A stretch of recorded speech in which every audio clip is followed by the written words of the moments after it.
ఉద్యోగ సంఘాల ఉద్యమం అనేది మనం కీలకంగా తెలంగాణ ఉద్యమంలో చూసినాం. ఆ తర్వాత ఆర్టీసీ సంబంధించిన సంఘాలు కొన్ని రోజులు చేశాయి. మళ్ళీ తెలంగాణలో అదే స్థాయిలో ఉద్యమం ఊపందుకోబోతుందా? పరిస్థితులు ఎట్లా ఉన్నాయి? ఇప్పుడు అప్పుడేమో కావ్య తెలంగాణ ఉద్యమమేమో పిఆర్సీ గురించో డిఏ గురించో ఇది కాదు.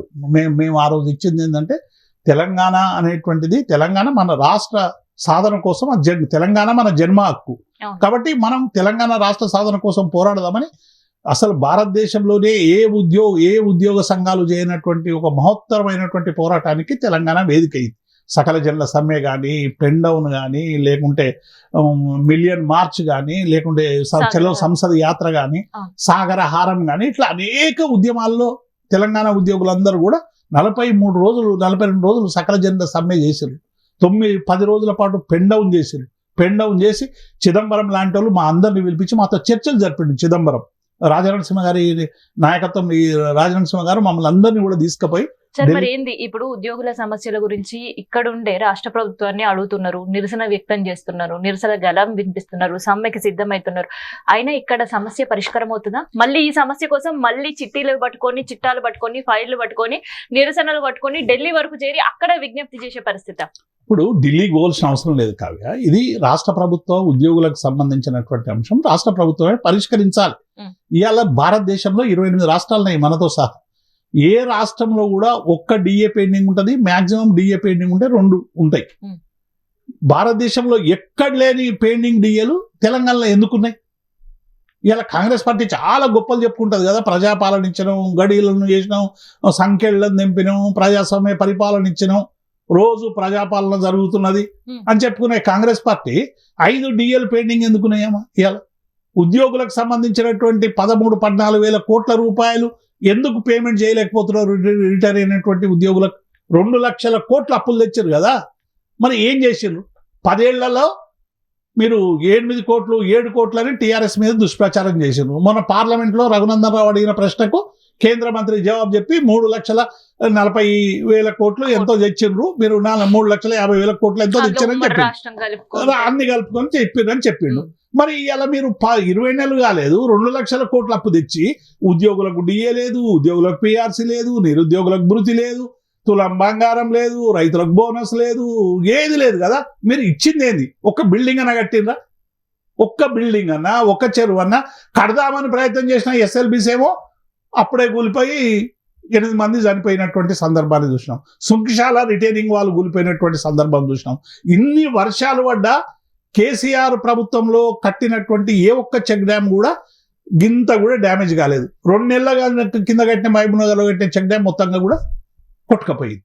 అంటే ఈ ప్రభుత్వానికి ఇచ్చిన హామీలు అమలు చేసేటువంటి చిత్తశుద్ధి లేదు. అయితే ప్రజలకు ఎట్లాంటి హామీలు ఇచ్చారో ఉద్యోగులకు కూడా అవే హామీలు ఇచ్చారు. ఆ హామీలు నెరవేర్చలేదు. ఇందులో నిరుద్యోగులకు ఇచ్చిన హామీలు చిట్టా కూడా ఉంది. కేంద్ర ప్రభుత్వం దగ్గరికి పోయి అడిగిన పరిస్థితి. ఇక్కడ రాష్ట్రం పట్టించుకోవట్లేదని కాంగ్రెస్ లో ఉండే పెద్దలనైనా కలిస్తే సమస్య తీరుతదేమో అని నిరుద్యోగులు జంతర్ మంతర్ వరకు చేరింది. మరి ఇక్కడ ప్రభుత్వ ఉద్యోగుల పరిస్థితి ఏంది? రేపటి నాటిన అట్లాంటి ఉద్యమం చేసే తప్ప డిఏలు పెండింగ్ లో ఉండే డిఏలు విడుదల కాని పరిస్థితి ఏమైనా వస్తుందా రాష్ట్రంలో? ఏం కావ్య గారు, మీరు అన్నాక నాకు కూడా ఆలోచన వస్తుంది. ఎందుకంటే ఎప్పుడైనా ప్రభుత్వ ఉద్యోగుల సమస్యలు పరిష్కరించాలని హైదరాబాద్ వేదికగానే కొట్లాడినాం. మీరు అన్నట్టు ఏఐసిసి వాళ్ళ దగ్గర కూడా పోవాల్సినటువంటి అవసరాలు తెలంగాణ ప్రజలు, ఈయన 52 సార్లు ఢిల్లీకి పోయినారు కాబట్టి మేము కూడా 52 సార్లు పోయి కేంద్రానికి మొరబెట్టుకోవాలేమో. అంటే మోదీని మొరబెట్టుకోవడం కాదు, రాహుల్ గాంధీ దగ్గరికి, ప్రియాంక గాంధీ దగ్గరికి, వీళ్ళ దగ్గరికి పోయి మీరు హామీలు ఇచ్చిండ్రు, మీ హామీలు అమలు అవుతలేవు, ఏ ఉద్యోగులకు డిఎల్ దొరకలేవు, పిఆర్సీ దొరకలేవు అని వాళ్ళ ఇళ్ల దగ్గర ధర్నా చేసేటువంటి పరిస్థితి వస్తుందేమో అనేటువంటి ఒక భయాందోళన అయితే కనబడతా ఉంది. ఎందుకంటే మీరు ఇచ్చిన హామీలు ఏ ఒక్కటి అమలు చేస్తలేరు. ముఖ్యమంత్రి ఏమో పట్టించుకుంటలేడు. ప్రభుత్వ ఉద్యోగులు అంటే ఇట్లా తీసి పారేస్తున్నాడు. మీరు మొన్న చూసినాం కదా, నన్ను కోసుకుంటారా, నన్ను ఏం చేసుకుంటారు, నా చెప్పలు ఎత్తుకపోతున్నారు, రకరకాలుగా ముఖ్యమంత్రి గారు తెలంగాణ ఉద్యోగుల ఆత్మగౌరవాన్ని దెబ్బతీసేటట్టు మాట్లాడారు. మంత్రులు ఎవ్వరు కూడా బాధ్యత తీసుకొని పనిచేస్తలేరు. ఏ మంత్రి కూడా నేను భరోసాగా ఉంటా, మీ సమస్యలు పరిష్కరిస్తానని హామీ ఇస్తలేరు. ఉద్యోగ సంఘాలు పోతే సరైనటువంటి గౌరవం కానీ సరైనటువంటి చర్చలు కానీ జరుగుతలేవు. అధికారులు ఎవరు చెప్పేటువంటి పరిస్థితి లేదు.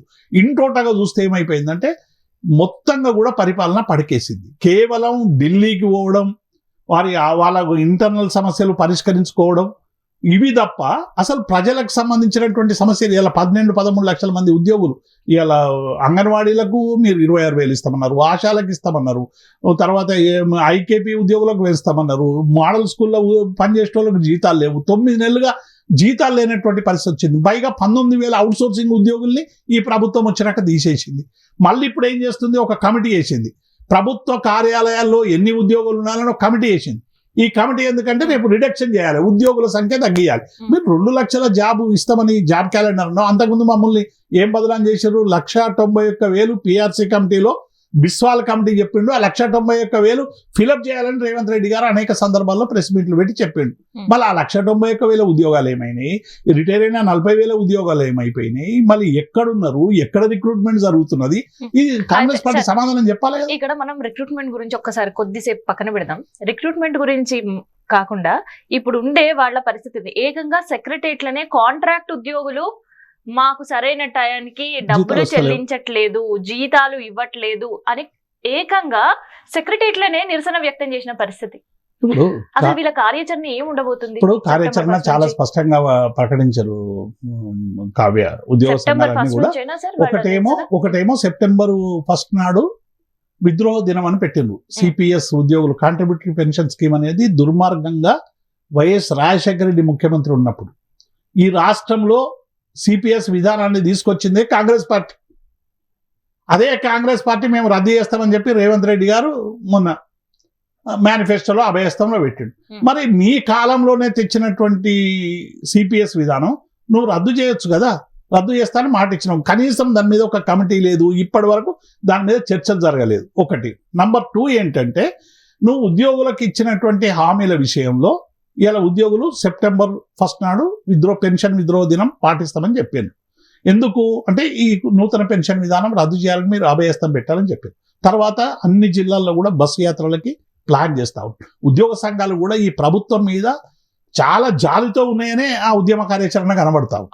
చాలా జాలి చూపించి రేవంత్ రెడ్డి పట్ల చాలా ప్రేమతో ఉన్నది. ఇంకా ఎందుకంటే మా ముఖ్యమంత్రికి కొంత టైం ఇద్దాం, మా ప్రభుత్వానికి కొంత టైం ఇద్దాం, ఈ ప్రభుత్వం ఎంతైనా మనదే, ఈ ప్రభుత్వాన్ని కాపాడుకుందామనే ధోరణిలోనే ఆ ఉద్యోగ సంఘాల కార్యాచరణ మనకు స్పష్టంగా కనబడుతున్నది. మాల్గాడి లాగా ఇచ్చారు వాళ్ళు, ఏం వందే భారత్ ట్రైన్ లాగా ఉద్యమ కార్యాచరణ ఏమీ ఇవ్వలేదు.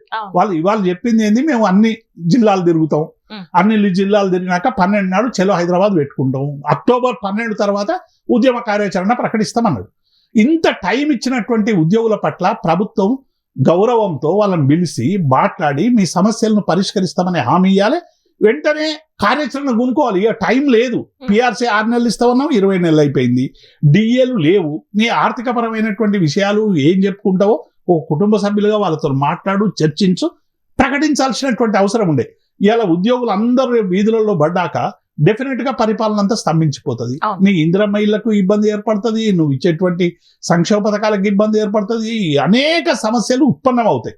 ప్రభుత్వ ఉద్యోగుల సమ్మె ప్రారంభమైందంటే ఆ ప్రభుత్వానికి ఇక నూకలు జల్లినట్టే అనేటువంటి విషయం మనకు జయలలిత వ్యతిరేకంగా పెద్ద ఎత్తున తమిళనాడు ఉద్యోగులందరూ సమ్మె చేసినాక జయలలిత ప్రభుత్వం కుప్పగొలిపోయింది. ఇట్లా మనం అనేక సందర్భాలు, చంద్రబాబు నాయుడు ఆ రోజు 9 డిఏలు ఆపితే చంద్రబాబు నాయుడుకి వ్యతిరేకంగా పెద్ద ఎత్తున తెలంగాణ ఉద్యోగులందరం ఆ రోజు ఉద్యమాలు చేస్తే చంద్రబాబు నాయుడు ప్రభుత్వం ఊడిపోయినటువంటి సందర్భాన్ని చూసాం. రేపు రేవంత్ రెడ్డి ప్రభుత్వం కూడా చివరికి ఉద్యోగుల ఆగ్రహంతో, ఉద్యోగుల కోపంతో దానికి ఉసురు తొలగేటువంటి ప్రమాదం ఉంది. కాబట్టి ఇప్పటికైనా కాంగ్రెస్ పార్టీ కళ్ళు తెరవాలి, ఇచ్చిన హామీలు అమలు చేయాలి. అమలు చేసి ఉద్యోగులకు సంబంధించినటువంటి సమస్యల పరిష్కారం కోసం ముందుకు రావాలని చెప్పి మేము డిమాండ్ చేస్తున్నాం. కావ్య, తెలంగాణలో ఉద్యమం ఒకసారి స్టార్ట్ అయిందంటే డిమాండ్లు నెరవేర్చుకునే వరకు వెనక్కి తగ్గని పరిస్థితి. కానీ ఇంత సీరియస్ ఉద్యమాల గడ్డ తెలంగాణలో ఉండి దట్టు మళ్ళీ 1 కాదు 2 కాదు 200 సంఘాలు సమ్మెకి వెళ్ళబోతున్నామని పిలిపించిన తర్వాత కూడా ఎందుకు గవర్నమెంట్ దీనిపైన అసలు సీరియస్ తీసుకోవట్లేదు? సీరియస్నెస్ లేకుండా పోయింది అనేది ఒక క్లియర్ లైన్ పిక్చర్ కనిపిస్తుంది మనకి. ఇప్పటి వరకు ఉద్యోగ సంఘాలు ఎవరితో పిలిచి మాట్లాడకపోవడం, అంటే సమ్మె చేసుకుంటే చేసుకోపోండి అని చెప్తుందా? ఏం చెప్తుంది కావ్య? మా ఉద్యోగ సంఘాలకు, మా ఉద్యోగులకు ప్రభుత్వం మీద ఉన్న ప్రేమనే బలహీనతగా మారిపోతుంది.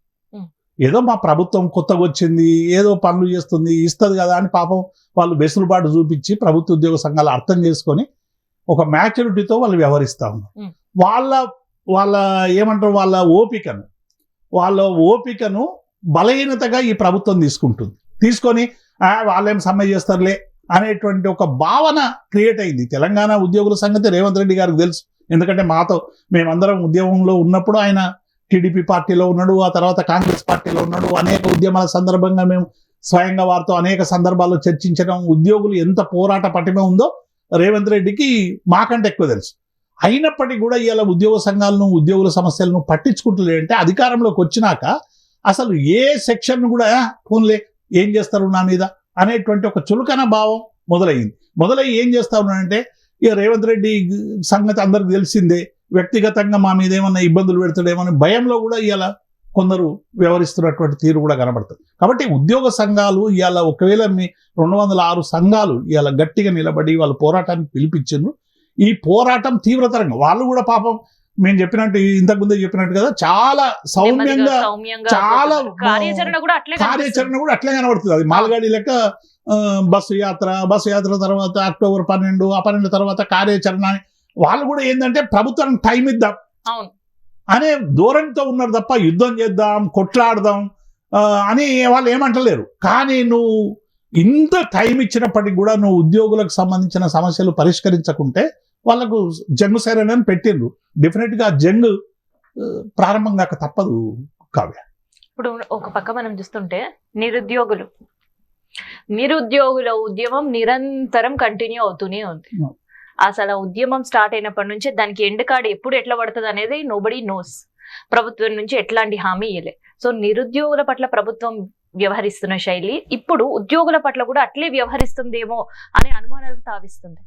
నిజం కావ్య, అంటే మీరు అన్నట్టు, ఎందుకంటే మీరు రోజు ప్రజల మధ్య ఉంటారు కాబట్టి ప్రజల ఫీడ్బ్యాక్ తెలుసు కాబట్టి మీరు చెప్పింది డెఫినెట్గా అది 100% వాస్తవం. ఎందుకంటే అన్ని వర్గాలు ఇలా తీవ్రమైనటువంటి ఆగ్రహంతో, కోపంతో ఉన్నాయి.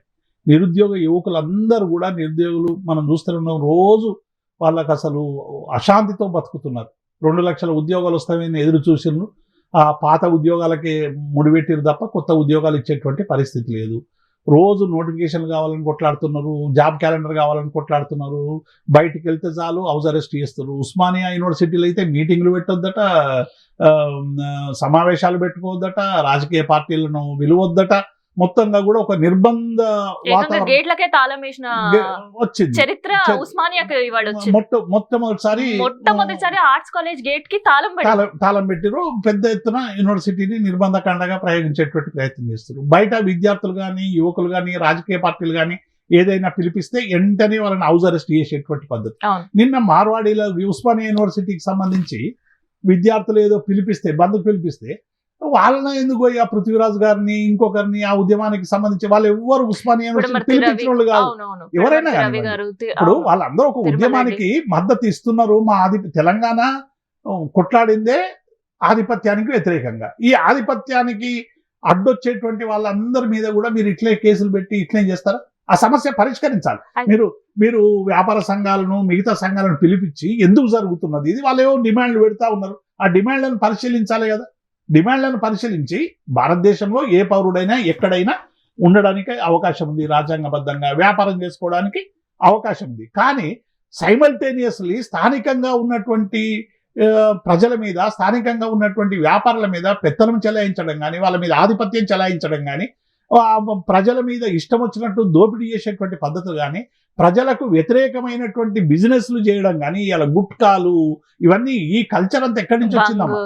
పాన్ పరాగులు, గుట్కాలు, బంగ్, ఏమేమి పేర్లు, అవన్నీ కూడా ఇవాళ విచ్చలవిడిగా ఇవాళ తెలంగాణలో అమ్ముడు పడుతున్నాయంటే ఎవరి వల్ల? ప్రభుత్వం కూర్చునబెట్టి సమస్యకు పరిష్కరించాలి. ఇరు వర్గాల మధ్య ఇటువంటి ఇబ్బందులు రాకుండా చూడాలి. కానీ అటు ప్రభుత్వము ఇట్లే ఉంది, ఏమనంటే ఎవరైనా మాట్లాడితే వాళ్ళని అరెస్ట్ చేయడం అదొక్కటే కాదు. ఏదైనా రైతులకు సంబంధించి యూరియా గురించి ఎవరైనా అడిగితే వాళ్ళని అరెస్ట్ చేయడం, లేకుంటే ఎవరైనా నిరుద్యోగులకు మీరు మోసం చేశారని సోషల్ మీడియాలో చెప్తే వాళ్ళని అరెస్ట్ చేయడం, మొత్తం రాష్ట్రంలో ఉన్నటువంటి అన్ని పోలీస్ స్టేషన్లలో కేసులు పెట్టి అన్ని స్టేషన్లు తిరిగేటట్టు వాళ్ళకు చేయడం.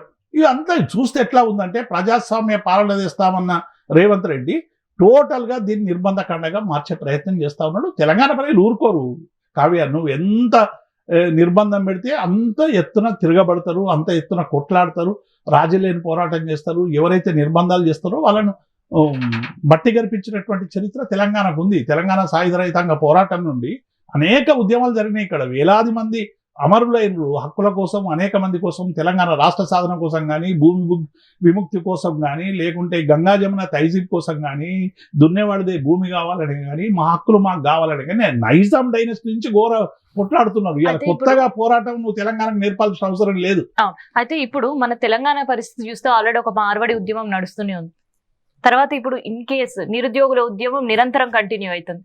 ఇవి జాలనట్టు ప్రభుత్వంలో ఇప్పటికీ పనిచేస్తున్న ఉద్యోగులు గనక ఉద్యమంలో దిగితే వాళ్ళు కూడా సమ్మెకి ఆల్రెడీ కార్యాచరణ ప్రకటించారు, ప్రభుత్వం స్పందించట్లేదు, నిజంగా వాళ్ళు కూడా దిగితే అసలు ఏమైపోతుంది? తెలంగాణ స్తంభించే పరిస్థితి వస్తుందా? నేను చెప్తున్నా కావ్య, ఈ ప్రభుత్వం ఎట్టి పరిస్థితిలో కూడా ఉద్యోగ సంఘాలు పెట్టినటువంటి డిమాండ్లను అంగీకరించేటువంటి పరిస్థితి లేదని మనకు అర్థమైతా ఉంది.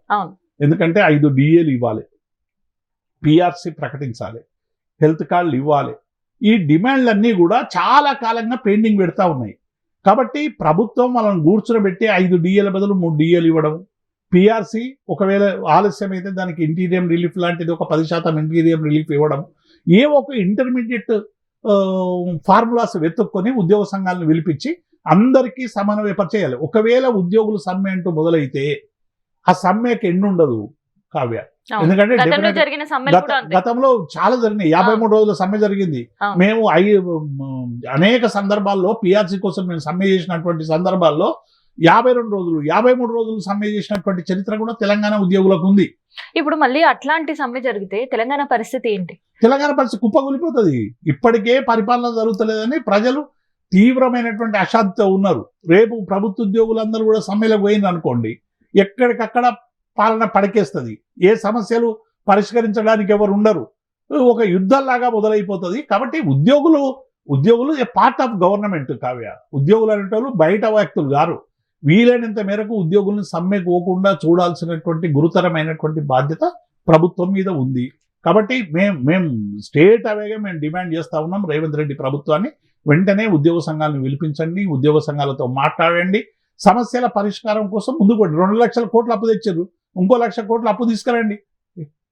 ఏమయ్యేది ఉంది? ఉద్యోగులకు వాళ్ళు చిన్న ఉద్యోగులు మీరు ఇచ్చిన హామీలే. అంగన్వాడీలో ఆశాలు, మీరు అంగన్వాడీలకు 26,000 ఇస్తామంటే ఇవ్వండి అని కోటి దగ్గరకు వస్తే వాళ్ళని కొడుతుంది, తంతిరి వాళ్ళని పంపిస్తుంది ఆశా వర్కర్లను. మరి ఎట్లా ఇది తెలంగాణనా ఇంకేమైనా నిర్బంధకాండ చేయదలుచుకున్నారా? కాబట్టి ఉద్యోగులు మాత్రం చాలా సీరియస్గా ఉద్యోగుల సమస్యలు పరిష్కారం కాకుంటే తెలంగాణలో కాంగ్రెస్ పార్టీకి, ఉద్యోగులకు, కాంగ్రెస్ ప్రభుత్వానికి, ఉద్యోగులకు పెద్ద ఎత్తున వైరుధ్యం మొదలయ్యేటువంటి అవకాశం ఉంది. ఆ వైరుధ్యాన్ని పరిష్కరించేటువంటి ప్రయత్నం సమ్మె స్టార్ట్ కాకముందే జరగాలి. సమ్మె ఏ రాష్ట్రానికైనా సమ్మెలు కావచ్చు, ఇట్లాంటి ఉద్యమాల వల్ల నష్టమే జరుగుతూ ఉంటది, అది మీకు కూడా తెలిసిందే. కానీ అట్లాంటి సమ్మెలు నిరంతరం తెలంగాణలో జరుగుతూనే ఉంటే పెట్టుబడుల పరిస్థితి ఏంటి? వచ్చే అవకాశం ఉంటుందా? ఎందుకంటే హైడ్రా పేరిట ఆల్రెడీ వచ్చే ఆదాయం, రాష్ట్రానికి వచ్చే ఆదాయం గడ్డుపడ్డది. ఇట్లాంటి సమ్మెలు నిరంతరం, ఇట్లాంటి ఉద్యమాలు నిరంతరం జరిగితే తెలంగాణ ఆర్థికంగా ఎదిగే పరిస్థితి ఉంటుందా? అసలు ఎట్లుంటది కావ్య? శాంతి భద్రతల పరిస్థితి బాగుంటేనే, లేకుంటే పరిపాలన పరిస్థితి బాగుంటేనే, ప్రభుత్వం సరైనటువంటి రీతిలో వ్యవహరిస్తేనే రాష్ట్రానికి పెట్టుబడులు వస్తాయి. శాంతి భద్రతలు బాగా లేకున్నా రావు. మీరు 10 ఏళ్ళు చూసినారు, ఇక్కడెక్కడ కూడా లా అండ్ ఆర్డర్కి ఇంత డిస్టర్బెన్స్ కాకుండా కేసీఆర్ గారు ఎన్ని చర్యలు తీసుకున్నారో మనం అందరం కూడా చూసినాం. అట్లాగే అనేక విషయాల పట్ల ఎక్కడ ఉద్యోగుల సమ్మెలు కానీ ఇవి కానీ, అంటే సమాజంలో ఈ ఉద్యమాల వల్ల రకరకాల వల్ల పెట్టుబడులు ఆగిపోతాయి. ఎందుకంటే ఏ పెట్టుబడిదారుడైనా ఇక్కడికి వస్తే ప్రశాంతంగా బిజినెస్ చేసుకోవాలని కోరుకుంటాడు. ఆయన ఇక్కడికి వచ్చిన తర్వాత సమస్యలు ఎదుర్కొనేటువంటి అవకాశం లేదు కదా. అందుకే ఇక్కడ ఏమైనా ఒక్క కంపెనీ ప్రారంభించారా? ఒక్కటి పునాది లేదు. ఒక కొబ్బరికాయ కొట్టుడు తప్ప 8,000 కోట్లు తెచ్చినాము, 2,000 కోట్లు చెప్పినామని చెప్పుడు తప్ప ఏ ఒక్కటి కూడా ఇవాళ ఛానలైజ్ అయ్యేటువంటి పరిస్థితి లేదు. ఉద్యోగాలన్నీ ఊడిపోతున్నాయని చెప్పి అనేక కంపెనీలు లే ఆఫ్ ప్రకటిస్తున్నారు. కాబట్టి చాలా మంది ఉద్యోగులు పోతా ఉన్నారు. ఉన్న కంచిబౌలి ఉద్యోగులు ఇప్పుడు ఏమైపోయింది, చివరికి భూముల మీద పడ్డాడు. చివరికి ఉద్యోగులకు ఇచ్చే DAలు ఇవ్వవు కానీ వాళ్ళకి ఎప్పుడో అలాట్ చేసినటువంటి భూమిని ఇవాళ వేరేళ్ళకి ఇచ్చి మీరు ఉద్యోగులందరినీ కూడా ఇబ్బంది పెట్టేటువంటి ప్రయత్నం చేస్తారు. గోపన్పల్లిలో ఇలా ఉద్యోగులు 33 రోజులుగా అదే సైట్లో నిరాహార దీక్షలు చేస్తున్నారు. మరి భాగ్యనగర్ NGO సంఘానికి సంబంధించినటువంటి స్థలం వేరే వాళ్ళకు ఇచ్చేటువంటి ప్రయత్నం ఎందుకు చేయాలి? ఈ ప్రభుత్వం వాళ్ళ భూమి వాళ్ళకి ఇవ్వాలి కదా. ఇవ్వకుండా ఎందుకు వేధిస్తున్నది? రేవంత్ రెడ్డి గారు మాట్లాడు, రెవెన్యూ శాఖ మంత్రి మాట్లాడు, ఇంకొక మంత్రి మాట్లాడు, రోజు కేసీఆర్ని తిట్టుడు, కేటీఆర్ని తిట్టుడు, హరీష్ని తిట్టుడు, బీఆర్ఎస్ పార్టీని తిట్టుడు. ఇవి తప్ప ఈ రాష్ట్రంలో ఏమైనా పాలన జరుగుతుందామా? పొద్దున్న ఏమైనా కేసీఆర్ని తిట్టాలి, కేటీఆర్ని తిట్టాలి, ఇవి తిట్టాలి. గత ప్రభుత్వంలో జరిగినటువంటి వికాసాన్నంతా విధ్వంసంగా చిత్రీకరించే ఒక ఈస్ట్మన్ కలర్ చిత్రాన్ని రోజు ఒకటి పుష్ చేయాలి.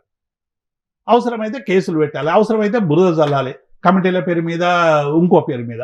కాబట్టి ఇవన్నీ కూడా ఎట్లయిపోయినాయి అంటే పూర్తిగా కాంగ్రెస్ పార్టీ ఇలా చేతులు ఎత్తేసింది. రాజగోపాల్ రెడ్డి చెప్తున్నాడు, అన్ని వాళ్ళకు పోతున్నాయి, మా కాన్స్టిట్యున్సీకి ఏమొస్తలేదని వాళ్ళ సంబంధించిన ఆయనే చెప్తున్నటువంటి సందర్భాన్ని చూసినాం. కాబట్టి ఇవన్నీ కూడా ఇంటర్నల్ గా కూడా చాలా ఇబ్బందులు ఎదుర్కొంటా ఉన్నాడు రేవంత్ రెడ్డి. ఒకవేళ ప్రభుత్వ ఉద్యోగుల సమ్మె స్టార్ట్ అయితే, ప్రభుత్వ ఉద్యోగుల్ని సంతృప్తి పరచకుంటే, ప్రభుత్వ ఉద్యోగుల సమస్యలు పరిష్కరించకుంటే డెఫినెట్ గా ఈ ప్రభుత్వానికి ఇబ్బందులు తప్పవమ్మా. అట్లాగే ఇది ఒక్కటే కాదు, ఈ ప్రభుత్వ ఉద్యోగులు ఒక భాగం, రైతులకు ఏం మేలు చేస్తున్నారు? ఇంకొకటి